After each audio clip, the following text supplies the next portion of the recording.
ব্যবহার করত। জাহাঙ্গীরনগর বিশ্ববিদ্যালয়ে শিবির ৩৩ বছরের নিষিদ্ধ সংগঠন ছিল। এই নিষিদ্ধ সময়ে তারা আন্ডারগ্রাউন্ডে কাজ করত। তাদের ভার্সিটির কোড ছিল কেজা। এই নামে তাদেরকে সবাই চিনত। মানে তারা যদি কেন্দ্রীয় কোনো প্রোগ্রামে অংশগ্রহণ করত তাহলে তাদেরকে কেজা হিসেবে ডাকা হতো। সেখানে পড়া অবস্থায় কেউ বাইরে ওপেন শিবিরের রাজনীতি করতে পারত না। ধরা পড়লেই তাকে মারা হতো।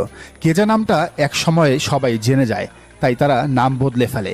ভার্সিটির নাম কেজা তো ছিলই, এরপরে আসেন হলের নামে।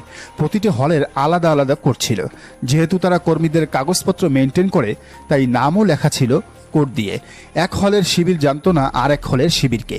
এমনকি হলের মধ্যে একটা ইউনিট জানতো না অন্য ইউনিটে বা অন্য উপশাখায় কারা কারা শিবির করে, কারণ একজন ধরা পড়লে যাতে অন্যদের নাম না নিতে পারে। এছাড়া সভাপতি সেক্রেটারি সব পদগুলোর একটা করে ইউনিক কোড থাকতো।